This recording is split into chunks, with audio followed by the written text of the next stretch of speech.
Yeah, so welcome, EESA. This is our very first video that we've got, our first podcast, and it is an honour to have you here at this present Thank you. time. And this is the New Wave podcast. So it's on. First of all, it's just an honour to have you. How are you feeling? Yeah. How is everything? How's life? Uh, yeah, bro, everything is okay. Thank you very much. I'm grateful. Alhamdulillah. Everything is okay. That's good. Alhamdulillah, alhamdulillah. So, for those who don't know who you are, it's okay if you can just explain a little bit about yourself. Who are you? How do you come to be, Isaji? Um, I guess on the surface level, perhaps, I became mainly known through nasheeds, right? And, so I used to make music. And when I used to make music, and then I had embraced Islam, therefore I put myself in the perspective of like, okay, fine. So I still like and still have some element of talent towards um, creating audios for just creating nice sounding audios. And I noticed that there was a lack of the creative arts within modern day Muslims. So I was like, hey, let me try and see that, how people vibe with that. And I felt like people were vibing with it because we end up connecting to nasheeds through more of a traditional, or let's just say non-Western rhythm. And so when I came through, I started to adapt certain rhythms of nasheeds and lyrics and things like that that can be more, that the youth can connect to a little bit more. So EESA became known like that. But I guess EESA being the I mean, do you still do the Muslim name, I nasheeds? come again. Do you still do the nasheeds? Are you still keeping that up? I still, you know what? Despite I still do it. I still do it, despite not uploading anything in, I don't know, is it 2 years, Well, 3 years? previous. I haven't uploaded something, but I still make them and I still have them with me. I just don't release them. And hopefully, I am planning on this year releasing a whole album, my first actual official album. Um, so I should be uploading a few tracks this year, inshallah. That'll be interesting. Is there any like sneak peek that you can give us, a little wee taster on what it is? What's that about? I don't know. At least the little that I can say is that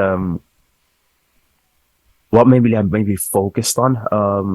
I wouldn't even know how to play it. I wouldn't even know how to play it out here open unless I connected my speakers Yeah. and whatnot. But um, I am focusing primarily on, I guess, the transition that pardon me, the transition that I think a lot of young people go into their early adulthood. This like misunderstanding, and that's what the album's going to be called. It's going to be called Misunderstood. hmm And I feel like So the central theme you're saying is just going to be about confusion, misunderstanding that the youth usually goes through. exactly, Right. yeah, of the whole album. So I'll focus on like I guess anxiety, depression. I focus on getting married or getting into wrong relationships, communicating with their elders, having multiple identities. And the one that my last nasheed, I think, that you're aware of is that life, kind of like transitioning from Right. more of a roadman lifestyle to a better lifestyle, and so on and so forth. So I'm focusing around those particular areas. hmm Um, yeah, No, that's good. I mean, I think our first encounter, I don't know if you remember. Um, yeah, it was with we were with. I don't think if we should mention his name, just obviously for privacy reasons. But we were okay, with a certain filmmaker as well, and I'm still in touch with yeah, him. yeah, And he's doing amazing things. Traveling around the world. Um, exactly. and I think our first encounter was when you were doing. Correct me if I'm wrong. It was like some sort of. I think it was a nasheed as well. But it was like Okay, it was incorporated with like um, trying to get out of the street life. So it was basically about your life, and it was just like those actors involved, obviously, like to create a scene on how Yeah. you became Muslim and what it was like in the street life, because you had a bit of Yeah. experience like that. And then that's when I met you the first time when you were holding a Malcolm X book. Please tell me a little bit Okay. about that. Yeah. Like, what was that? Because I knew I was a part of it, but I didn't know what Fine. the whole video was about and what the whole thing was really, what the message was that you're trying to get. Fine. Okay. If I remember correctly, yeah. So we spoke into well, which was very very interesting because how I met the the guy that made the video basically was also a whole other story. Oh, But really? he was already in a production of doing certain things that involved street life, gang life, and kind of like trying to promote a positive message. And I've always been in line with the understanding of gang life is not very it's not cool. It's I don't know where exactly where at the point that we start imagining that it's cool and mafias and all of these things. Well, it's really not cool. Mm. It's very very very extremely harmful. And so because I converted and I also looked up to the street life once upon a time in my life, and which is very different to what we do today. I felt like at my time there was still some element of moral attitudes. So even if you got into a fight and things like that, like we wouldn't like if we seen that person's mother on the streets, we wouldn't take it out on her. Mm. So there'll be moments that you could even, I don't know, And do you think that's seriously changed hurt now? somebody. Do you think that's I, changed? Like, oh, that's whether it be in it's America or whether it horrific. be here in UK, Yeah, yeah, like yeah. it's It's there's no terrible. It's moral ground at absolutely all. terrible. It's absolutely that this concept of respecting your elders is just out the window now. Mm. You don't even have to be in gang fights or in any fight. Like I remember I went to America and my dad he used to be a basketball player back in his youth. So we were playing basketball and so we were like, yo, let's just play against like these young dudes. And then so we made a team. My dad he had his friends, I joined the team and we played against this group of young boys and Mm. it got really bad. It got really feisty. It got a little bit out of hand. I Mm. was already Muslim then, and so my attitude towards things had already changed a little bit. And but then I couldn't get over the fact that these guys, in many cases, were either my age or younger than me. Mm. They they didn't have that notion of respecting your elders. Again, my father and his friends, which were in their 50s already, and it's like they were losing. They didn't know how to handle it very well, and the things that were coming out of their mouth was quite. I started getting annoyed of the lack of respect, and that's not even a gang fight, And was right? that your friends towards your uncles? Come again? Was that your friend towards your uncle? You were saying? No, they were friends of my. It was my father and my father's friends. So like Oh, okay, that okay. was just older people. Right, right, right. So I'm looking at the young nowadays that they like whether in London that they don't care your age. They will steal from you. They will rob you and if it's just getting way too out of hand. So when I was a lot younger, if we got into fights, even if it got to the extreme of like hurting somebody to the point of them ending up in hospital, often even that if their mum appeared, Mm. we wouldn't take it out on the mum. We wouldn't take it out on the father, or it simply because of there were still rules, there was still respect on the streets, and there's just no respect anymore. Right, right. And you think that it's just completely changed now? There's just no, because like I kind of agree with you in a way, because when you look at when you look at the 70s, right, and when you look at the 60s in America Yeah, specifically, this is how the whole gang culture really arose. It yeah, was the root cause where it started from was in America. Um, yeah, and when it started to rise, and then when the Italians start coming into America, and then that's when the yeah, whole mafia organizations start happening. And now you've got the five families, you've got yeah, the Columbos, and I can't remember the other names. And then yeah, movies started to that was really it was like a fashion sense in a way, culturally, because yeah, movies started to promote it. Other sort of audio media outlets started to promote this sort of culture of mafia, gang related, that sort of thing. And it was, but the thing was that when you look at the mafia, especially how it formed in America, Yeah. it was really, really organized. Like you couldn't say, Yeah. like for example, there was still a code of conduct. Like so, when you, I Yeah. think, just doing a little bit of research and correct me if I'm wrong, but when Yeah. if somebody is Italian who wants to join the mafia, they would have to like cut a little bit of their hand and join the blood with another, and then they're made. That means they're a made person now. So you Yeah. can't Yeah. you can't be exposing anything or and even when they wanted to send out a hit, they would always have to Yeah. go through the boss first, and Yeah. they would never expose anything. And even Yeah. if there was like a sort of auntie or an uncle that was walking by, they would never Yeah. harm that person unless they were involved. But if they're not even Yeah. involved, but it doesn't matter if they're related, if somebody's their brother or their uncle or their sister or their aunt, whatever it is, they will never Yeah. ever involve them into it unless they were, Yeah. Yeah. involved Yeah. in a major way. Yeah. And now you just see that, people are just going completely ruthless now. If I had a brother and I did something wrong, my brother is Yeah. also going to go down with me, or my sister Yeah. is also going to go down with me. So it's just completely Yeah. off the rails now. Do you think that's an accurate representation now? I do feel like it's very close to being quite accurate. I do also think that say a lot of these people that would be in the mafia, and it's like the concept of, let's just say, like gangster or mafia mentality is not specific to a particular region, despite the fact that it's just certain regions that became really popular. Yeah. Another one that became popular are like the Yakuza in Japan, right? Hmm. Or China had their own versions of mafias and things like that. And they had their own codes, but it's that concept of they had codes that you'd Yeah. live and they would Yeah. refer to each other Yeah. as family, right? Definitely. So what they did was still evil, like prostitution and whatnot. Still not something that should be looked up to or at.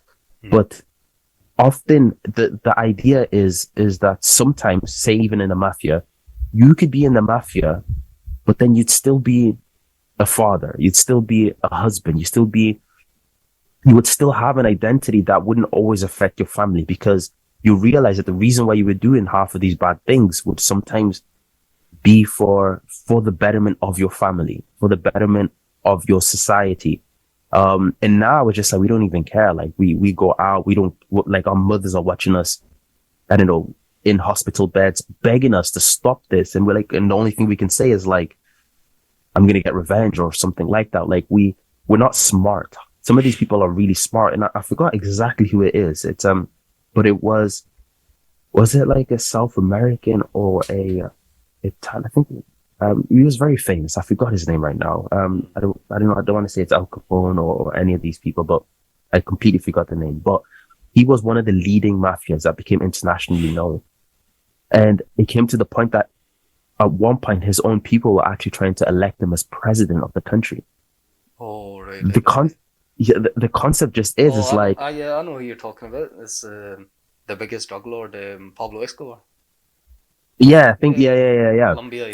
So it's just that idea of, is despite anything, sometimes you might do things which are not good, but they still had an identity, they still had a purpose. And now we're just doing things just for the fame and glamour. It's just to get that car, it's just to get that girl. And it's like, yo, like that, and I guess that's what I was trying to portray in that track, right? Which is like, number one, you shouldn't.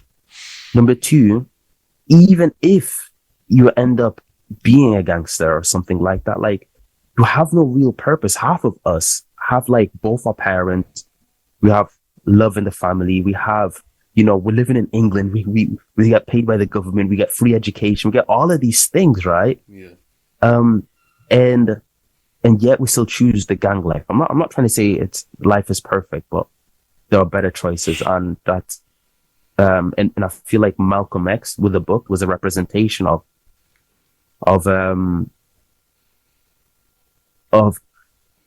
number one, being black, being a black Muslim, being a convert, and again Malcolm X, he going through all of that.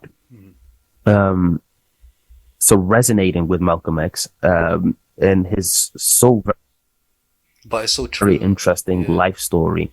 It's so true what you're saying because, like, who are you trying to impress? I mean, you get all these free facilities. I mean, I'll be honest with you. I mean, it's just a lot of. It's. I would say it would be, a high lack of, gratitude. So there's a lot of ingratitude, Yeah, especially within the yeah, youth, because, yeah, and to a certain degree, I don't really blame them as well because they lived up in a life of privilege, same as me, right? yeah, I'm still, hopefully, well, I am young, right?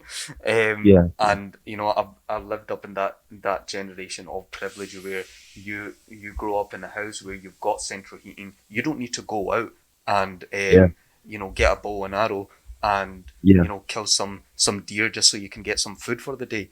You don't need to go yeah, out. yeah, I don't need to go out yeah, and get a pile of wood just so I can keep yeah, the house warm. So yeah, it's these sort of yeah, things that is so taken for granted, and it's just like they expect it, like it's not something that's of value anymore, and they exactly, don't yeah, have that appreciation, which I believe it is. It can be a, a central motivation for life to yeah, achieve other things, to go and do yeah, things, and to be that sort of honorable, dignifiable, high moral person that that Islam, especially within Islam, is tried to promote you to be that person, and exactly, it's yeah, because yeah, of all these blessings yeah, that have been yeah, given to them.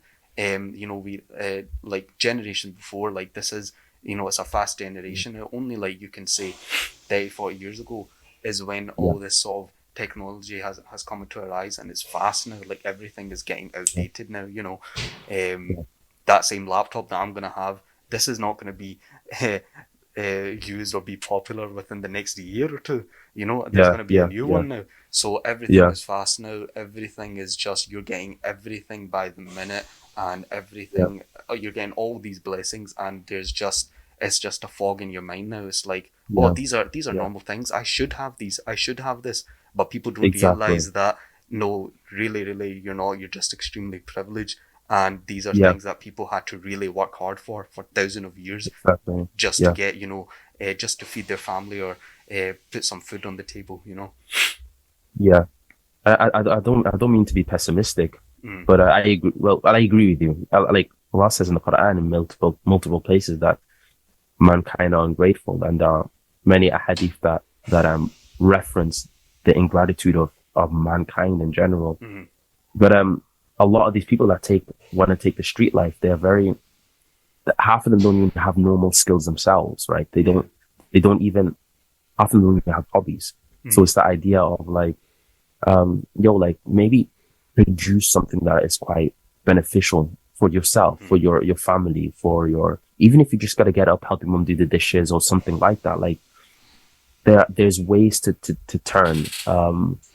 And but which is also interesting because I guess it's not as simple as what I'm making it out to be. yeah. Um No, I and totally, I totally get what you're saying. Sorry to cut you off. yeah, yeah, yeah, I yeah. totally get what you're No, that's saying. fine, it's fine, don't worry, yeah. Yeah.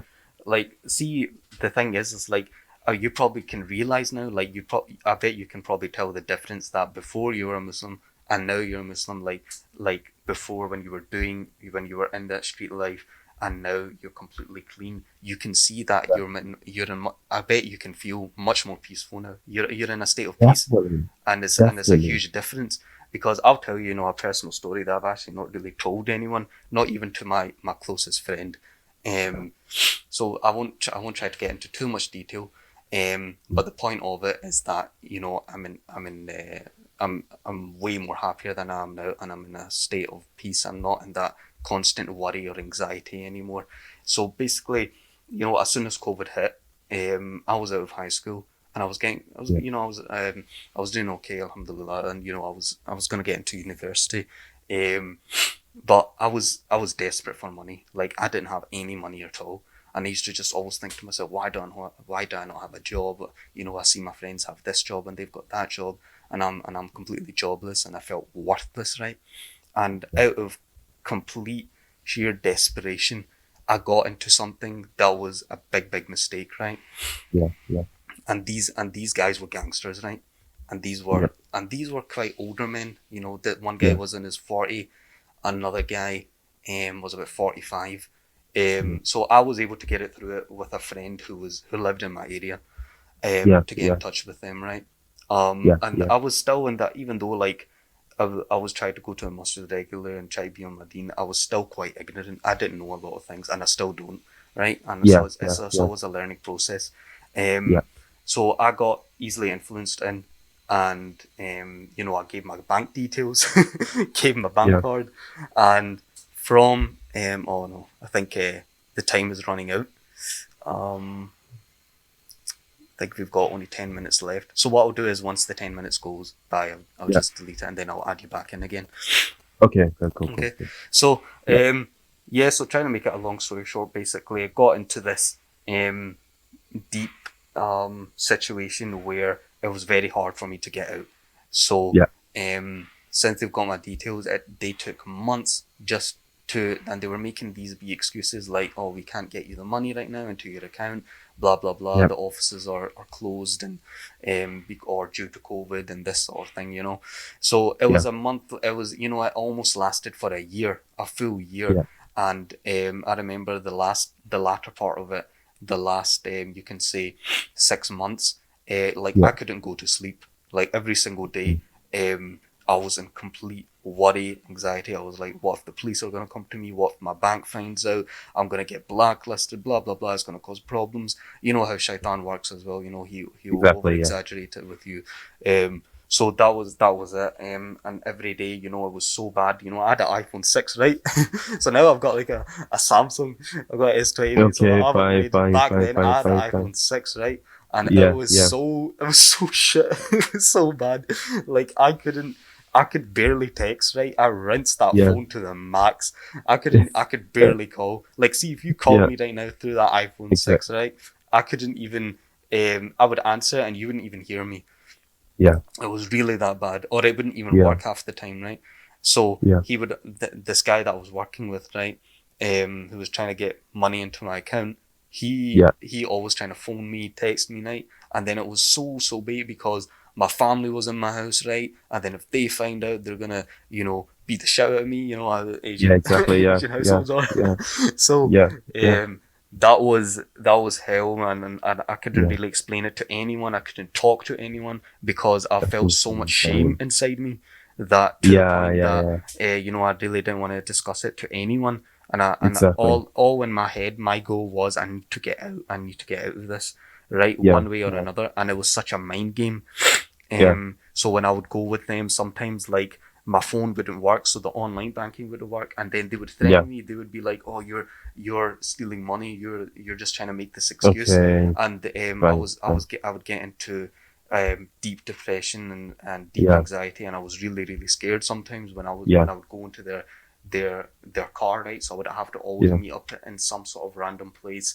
We would have to go there. I had to go there, and sometimes I would have plans with my family and have to quickly make some excuse to quickly go yeah, outside the house and go to yeah, them. So you can probably, me explaining this, you could probably understand the extreme amount of worry and stress I yeah, was under, like 24/7. yeah, Um, yeah, and it almost got to the point where one of the guys said to me, and a kid, he looked into my eyes, right? Because there was a bank statement that came out, and I had to give him it to show proof that yeah, I didn't take the money, even though it said on yeah, the bank statement that it did. Like the basically, I think it was like one of the government took it back again because they yeah, realized it wasn't legit money at all. yeah, yeah, So so he looked at me into my eyes and he said that there was a van that was going by. Sorry, it was like it was the government bin vans. You know how they collect the bins every yeah, Saturday or Sunday yeah, night. yeah, And he said, I will chuck you in that bin if you don't tell me the truth right now. yeah. So that was like that was one of the most deepest, scariest moments in my life. Okay, fine. Because I was stuck by Okay. myself and I didn't know what to do, and there Yeah, was two guys, against me. yeah, yeah, Um, yeah, yeah, but I think it was just through the miracle of Allah, and I was yeah, praying constantly to get me out of it. I remember one day I wake up, it was 9 a.m. He wakes me up, yeah, right? And he's like, "You need to come out, we need to do this, we need to get the money." And yeah, he was relentless, he would not stop, yeah, no matter yeah, what yeah, happened. yeah, Um, and I just said to him, "Look, I just can't come out now, I'm sorry." And then yeah, the main boss that was beside him, he takes the yeah, phone and he's just like, "You know what, it's fine, it's okay." and he just yeah, ends the call. And that was it from there on there. I didn't speak to them, didn't see them ever since. Changed my phone, changed my number, changed everything. yeah, And alhamdulillah, like just through dua and patience, Allah got me out of it at the end. So just explaining that story, I know from personal experience that sort of life. Even though I never lived a life of gang, like I've never been involved in street life, right? I've never, and alhamdulillah, like Allah protected me from that. I could have easily went into it, but I never. Um, and from that, I just know from experience that this, what Allah is telling you to live, a life of some simplicity. Where did I leave off? Yeah, so I was just ending my story where, yeah. yeah, You got out. I got out and basically, alhamdulillah, I'm fine now. So I just know that experience, and I realize why, Allah says that to just, stick with your prayers, lead a simple life, and to not Yeah, get involved in anything haram, in which I did. I was involved in haram, and yeah, I just know from that it's just yeah, constant worries, constant stress, constant anxiety, to the point that it's just not worth it. What, that you're just gonna get what um 5 grand probably in the next month, where you can probably earn more within that month, yeah, um yeah, yeah, yeah, and usually that money is slow. It comes in like what, 3-4 months later, yeah, where you can earn more within a month. So it's yeah, definitely not worth it, and yeah, it's just going to lead you to a life of just complete burden, and you'll just never have peace. yeah, yeah. Yeah. And it is that. And at the end of the day, um, half of these people, they were once like you as well. It's just the difference is that I guess Allah guided you and not them yet. And so yeah, back to gratitude, right? So Yeah. alhamdulillah that you got out. And I guess the world in general is just constantly the world feeds fear in people when they have a lack of money. So it's like, well, you ain't got much money, therefore you're not doing well, especially as a man, right? You're not Yeah. doing that great. You're not that important. You'll not be anything. You can't get married. Hmm. You Definitely. can't, Yeah. yeah, there's like so many things that a, that a person has to put on their back, which in some ways it promotes people doing bad things. But regardless, at the end of the day, it's, we should find peace. And even our understanding of peace is quite messed up. Hmm. But we should find peace in Allah, and we should, um, put reliance upon Him in an acknowledgement that our qadr is made by Allah. So Yeah. it's being content with what we have, through showing Allah that we are able of being grateful, even if we get given a little. It's Yeah. how you shine when you're given that little. That makes the whole of it a lot of different. Like you can, if you got cars and you got, I don't know, drugs, women, whoever, whatever you have, it's easy to coat yourself of all of these glamour and just to show that, look how great I really am. But the ones that really do shine is if you're not given all of this glamour, how do you shine? You've got nothing else to show except what comes from the inside. And a lot of us are Yeah. internally Yeah. ill and sick. So 100%, man. 100%. Um, just to, I noticed that, like, just doing a little bit of research about you, that is it true that you were yeah. in Harry Potter? Is that true? Um, yeah. So when I was a lot younger, I Oh, was an extra in Harry Potter. oh, that's sick, man. Yeah. We got, what I mean? Like, I just wanted to ask, like, see, being in that environment, did you see any, like, did you see Harry Potter himself? Yeah, I've seen Harry Potter. I've seen pretty much most of the main cast. I've seen Harry Potter, Malfoy, Hermione. I forgot what the redhead. That's crazy. Did you spend time with them? Uh, Were you able to talk to I them? didn't really because I was one of how many kids, and they were the main cast. I was a bit cheeky sometimes, and uh jumped out of my comfort zone to try and get like yo, what's up? And like, oh, yo, Harry, and he's like, yo, what's up? And I was like, oh, you good? Like the Just to get near them. uh yeah, yeah, yeah, Yeah. just for the vibes and whatnot. Yeah. But that's as much as I was able to really communicate with them. Right, right. Um So what's that like? It Were they was like nice. It was a nice really? experience. Were they like, oh, don't talk to me, I'm famous? Oh, they were kids. Oh, right, We were right, all right, kids, right? right, We right, were right. still in primary school when Harry Potter was coming out, you know. Oh, right, right. So they were primary school kids, and so they were kids, and you can just tell how the adults that were around that were coaching all of us, Mm. they had to be good with kids. So they were very nice, they were very kind. And I remember, so we'd go in the morning, right? And I'd leave the house like around 6 in the morning, right? Oof. And as a child, that's quite, um, it's a huge thing because you're not with your parents and you're Yeah, going out in the dark in the UK, right? So, yeah, but when we got there, they'll do quick checkups, you get in your uniform or whatnot. yeah, But then, hey, it's time to eat breakfast.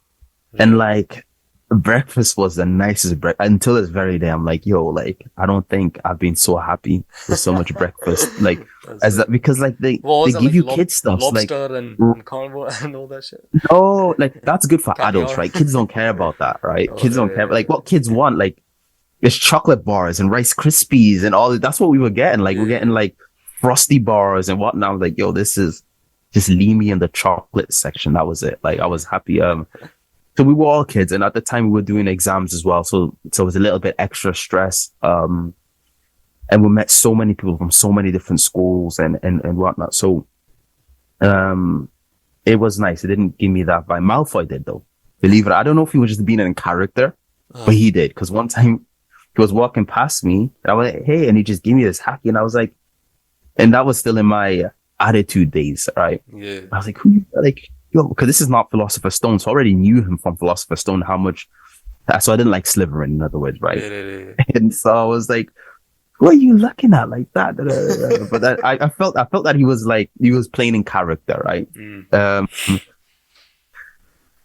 it was nice. It was, everyone was nice. No big headed issues or anything like that. So shit, there could be still some beef there. You need to sort that I out. know, you know what, yeah. Bring him back, man. Bring him back. Make Harry Potter, You what need to get Harry in Potter? contact with him. Yeah, yeah. Like, I'm good. I didn't end up really following the rest of the Harry Potter series, but I'm like, yo, we need to make like an African version, Harry Potter African. I'll be like, yo, I'll bring my African magicians up to, to the UK. Oh shit. No man, that's surreal, man. Cause obviously I've never been like around famous people like that. So obviously just seeing them now, Okay, it must have been a crazy experience though. Just probably looking fine. back in it. Fine. So see when you were finding like back to your journey and things. So see when you were trying to find your So, way through Islam, and yeah, your journey through all of that. Just tell us, yeah. how did you come to really accept Islam? So come again. So my journey through after I became a Muslim. No, just Um, just you uh, becoming a Muslim. So what was that like? oh, without going too deep into it, because I don't want to take much of the time. Yeah, I was kind of like um I always, until this very day, right? So I've been mm, Muslim how many years now? So I converted when I was 17. And I'm not trying to give my age away. I'm 32 now. I just give it away. Um, and so that's how many years is that? that's That's a good young, like man. 15 That's years, right? That's a good 15, 16 years.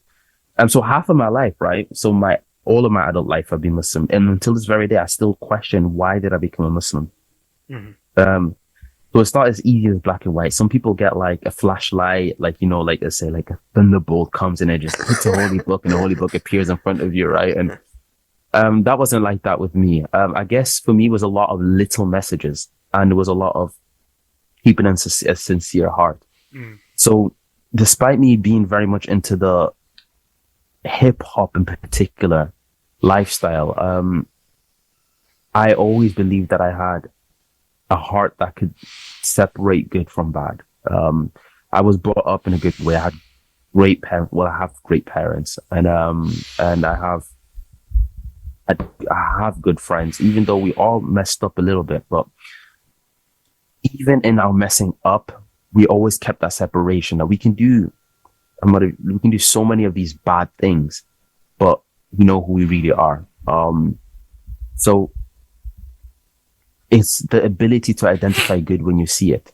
I feel like that's probably one thing that I believe I had.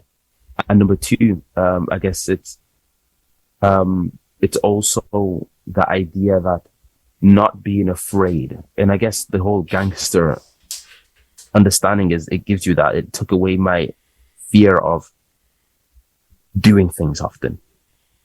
So yeah, so I accepted Islam. I guess there was a process, but I accepted Islam because I felt that the topic was actually in a lecture, and I used at that time I was already going through a lot.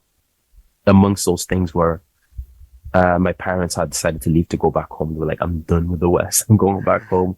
They finished their degree and everything, so they just went back home. And I was what 16, 15, 16, something like that. So I had to be responsible. I had there was a certain amount of problems happening in my life where people like Jehovah's Witnesses coming through, Christians coming through, trying to give me guidance. I would question what they call guidance. I was also at the peak of my teenage years. I was already clubbing. I was already doing a lot of things that you should only really be doing as an adult. Um, so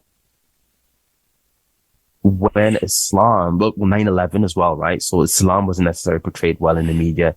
Yeah.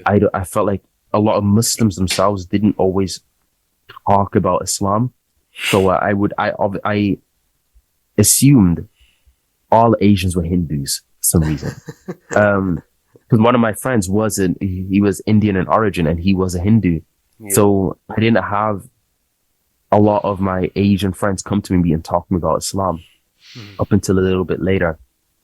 So I was writing music at that time, and part of me writing music, I spoke about having this dream place, and I guess it's something that every single human can relate to, which is some people will just say, I want mansions, I want all of this, but I'm like, yeah, that's nice and dandy, but like we only really get in that either to just show off and to prove that you're superior to somebody else, or you getting that for internal peace, right?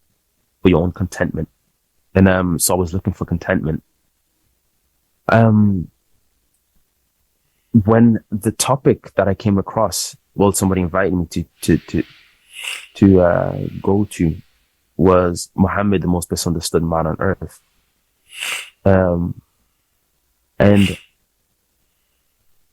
that's where I took my shahada because I could not fathom, I could not understand why this man existed, peace be upon him, and no one could respect him and accept him as a prophet. He had everything of prophethood that the previous prophets had, and in my heart I couldn't be in peace knowing that I could reject such a great man.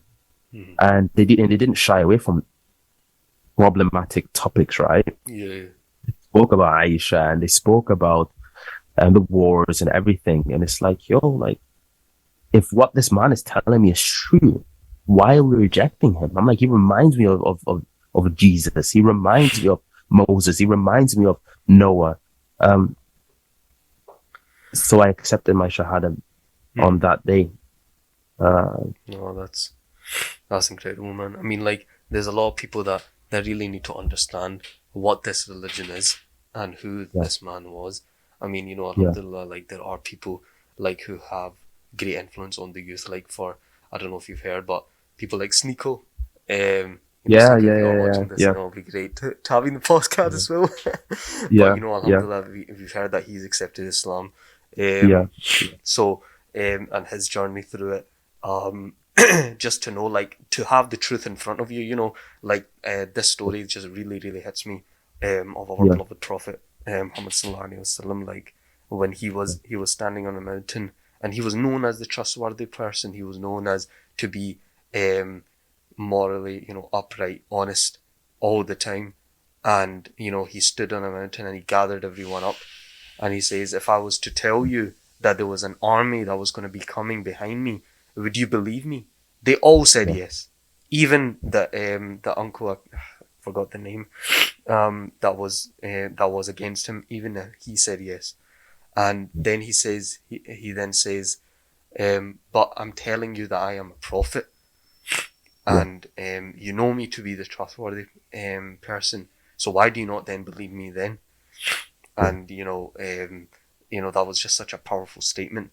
Um, and it's just, when the truth is there and you can see it, like there is, I'm sure there is a hadith, but correct me if I'm wrong, but they will realize they can recognize that he is a prophet, like they recognize their own sons. So when you Yeah, see, the prophet, you can see that this exactly. man is not a Yeah. liar, and he is, a true prophet. But It- um, yeah. I think that's been a lot. It's been quite long. But Yeah. Yeah. Isaji, honestly, like I wasn't able to get through all the questions to Okay, ask you. fine. But is there anything you would like to say, or anything like you like to put forward? Um, if there's anything I'd like to say, to be honest, I wasn't keeping track of time, Is so I it- completely like forgot. I didn't even think. I didn't even think we were halfway through, and here yeah. we are at the end. I know, I know. I mean, like, to be honest, like, see, when you get engrossed in conversations, like, time just flies, man. It just flies. Yeah, yeah, yeah, exactly. Last comments. I don't know. I guess potentially this particular case is one. Will be bringing out new nasheeds, and Mm. it may be sometime we need to, I guess, talk about it. And if Yeah, uh, yeah, yeah, EESA G pretty much on all of my yeah. social medias. If anybody Please have do any follow follow ups, any ECG, guys. I question, mean, his nasheeds are sick. It's got a uh, lot of meaning into it. Something that is lacked nowadays. But yeah, actually, you know what? I did have a question that I actually really wanted to ask you. So, okay, see, when you were getting into when you first got into Islam, yeah, and you finally converted, was it yeah. still like a struggle to make, um, well, I'm not entirely sure, but were you making a lot of music that were deemed as, you know, haram, and were you trying your best to just make clean nasheeds? Was that quite hard for you? Not necessarily. I think at my time, the people that were around me were I guess I don't want to say reluctant, but it's that the concept of um at least when it came to music, Yeah. I used to also like dance. So Oh, when right, it came right, to right, right. like performing arts, I should say, right? Yeah. Like they were greater things to focus on, right? So maybe Mm-hmm. focus on your prayers first. So maybe focus on Ramadan and fasting first, right? So Mm-hmm.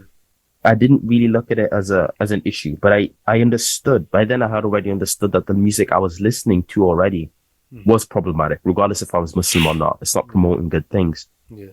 Um, and later, I think the issue became one of the biggest issues that I ended up bumping into was being pushed and pulled from sects to sects Yeah. and methodologies to methodologies and madhahibs to other madhahibs. And Yeah.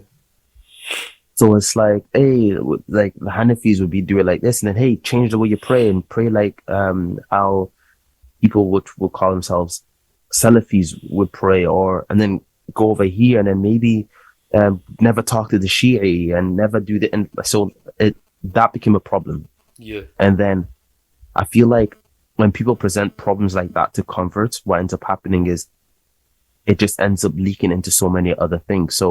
Yeah.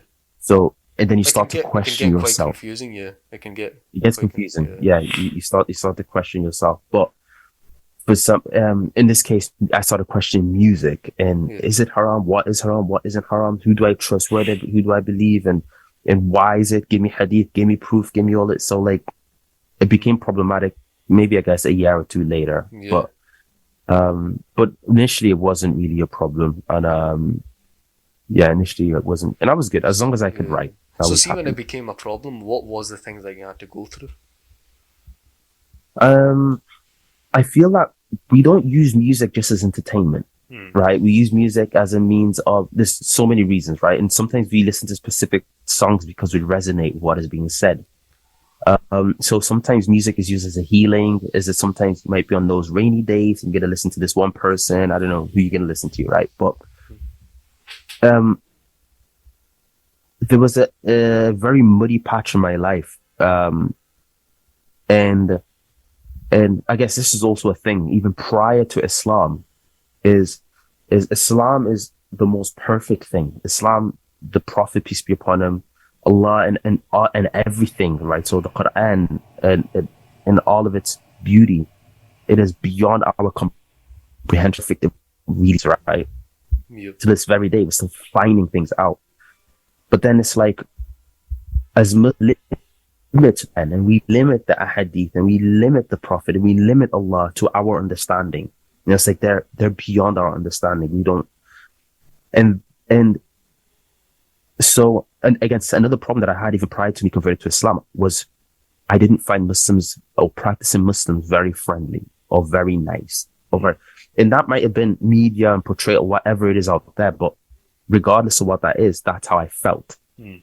So when I'd go to certain places, I'd be like, yo, that uncle's not very nice. That uncle's not very smart. The people that had beards, like you don't associate that with smiley faces. Mm. So that's a problem because then we start covering the beauty of Islam. Mm.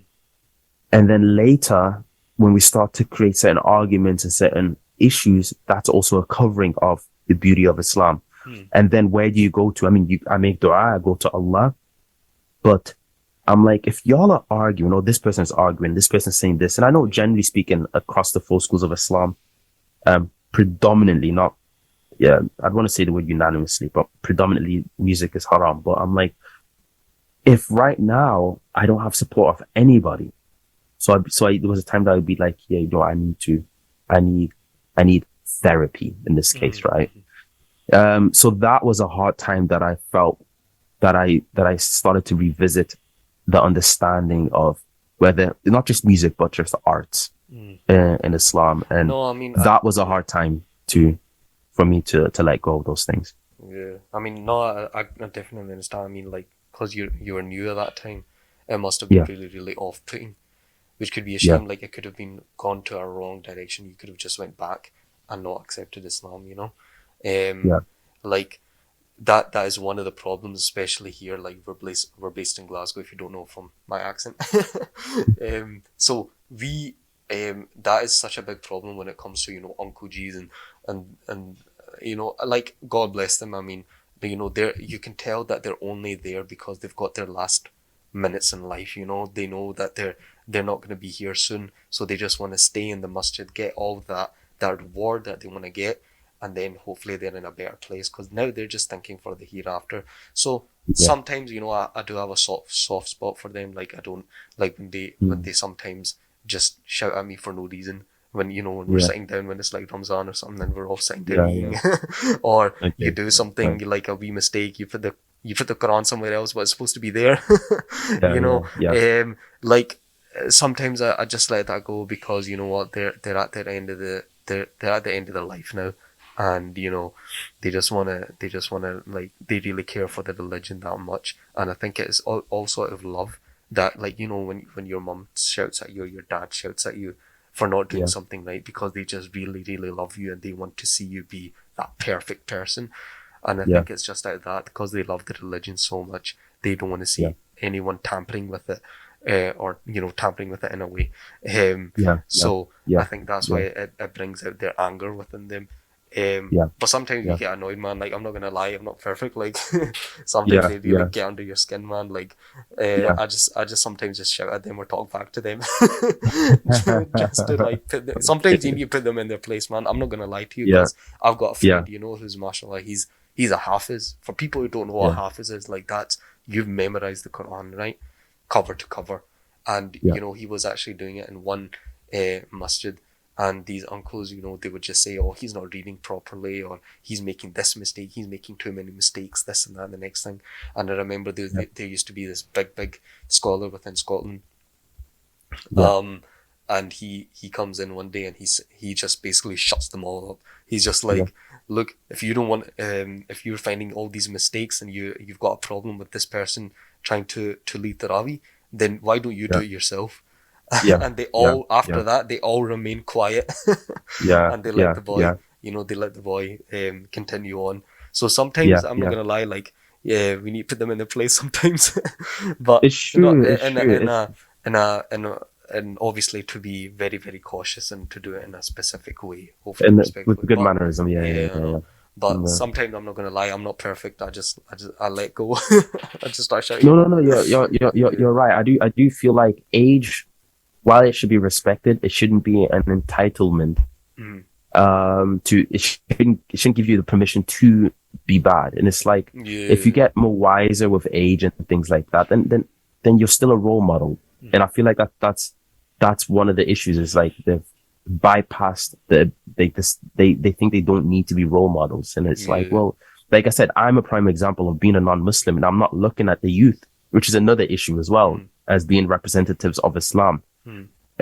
So I think the youth need to take more pride in their religion. That's number one. And number two, the uncles, which are taking pride in their religion, need to beautify themselves. It's like, if you're Yeah. going to be like, there's certain characteristics that you need. And the Prophet, peace be upon him, came to this, Allah had sent him primarily as a mercy to the world, Mm.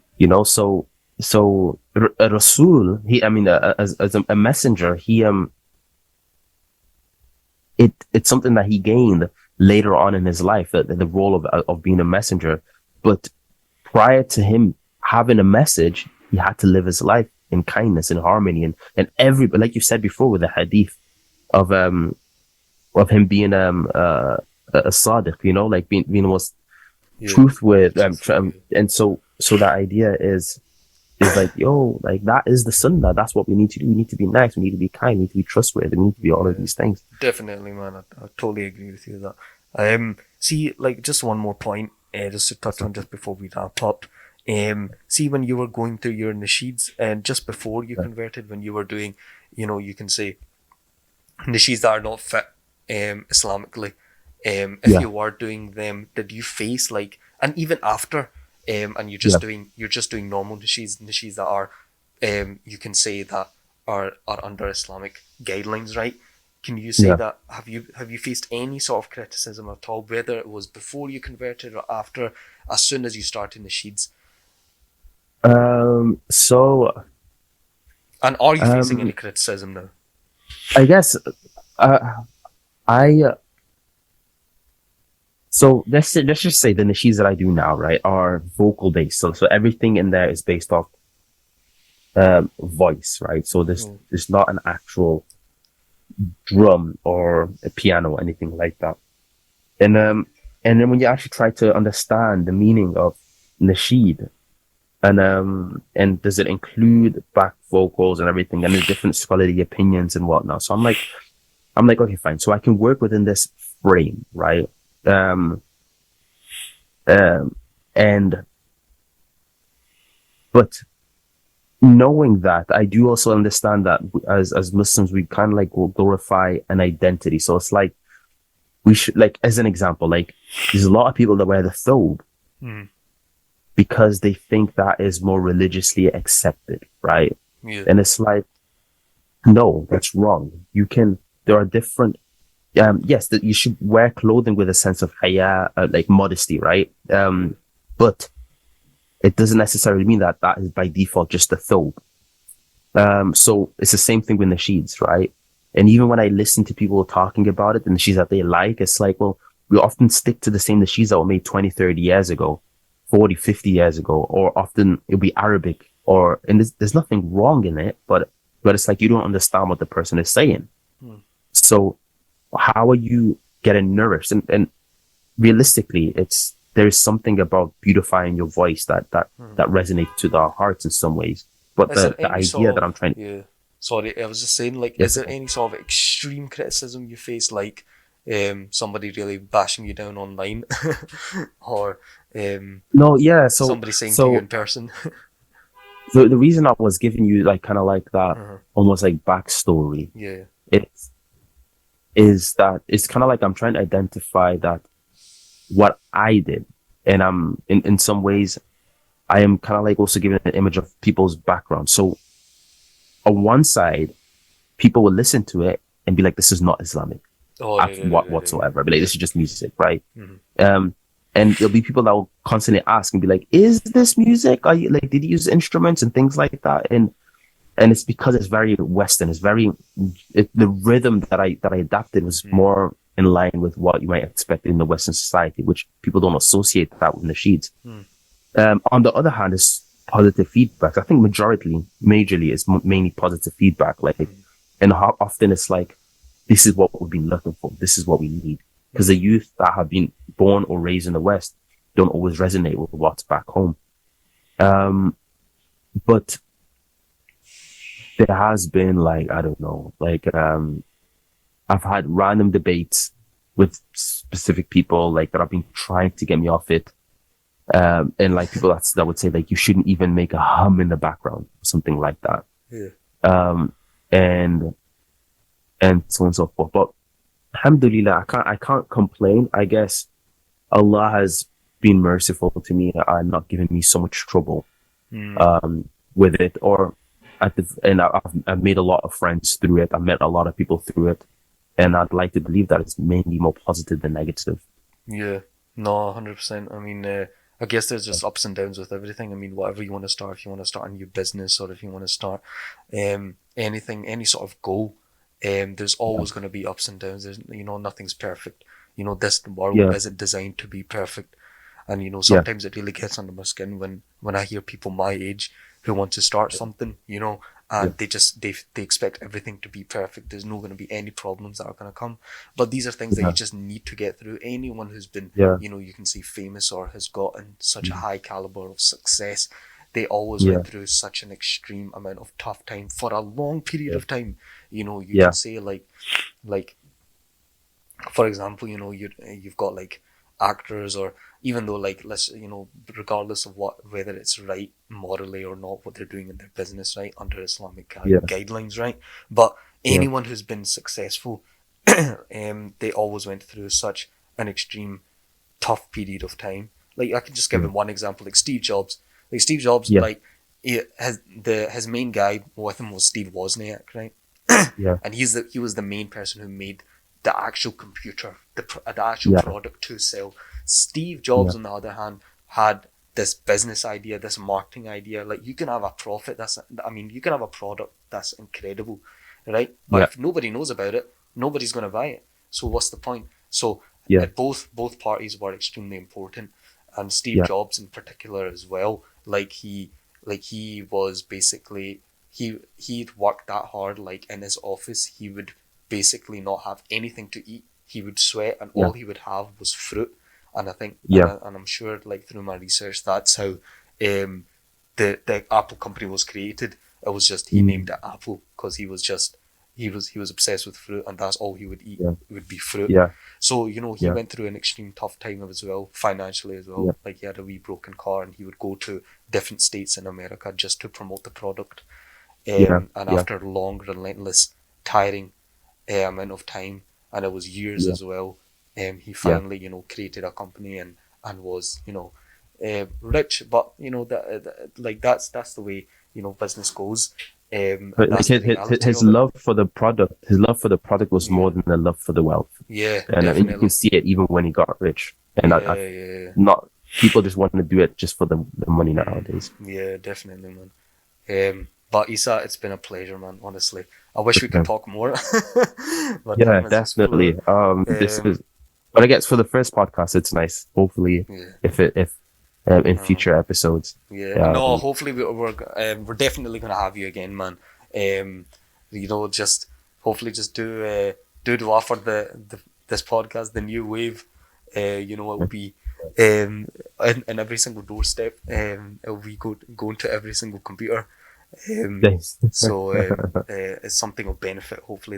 Hopefully we've said something of benefit, a reminder to us and a reminder to everyone else. Definitely. That some people can benefit and implement in their lives. Yeah. But yeah, Isa, thank you very much. Barakallahu feekum. Barakallahu Thank feek. you. And may Allah bless you, man. And bless you and bless this channel. And I had a great time. Great time talking to Yeah, you. no, same, man. We've had And, had good discussions, man. definitely. Yeah. And we have to, whether it's on the podcast or even in real life, we have to meet up. And Oh yeah, definitely.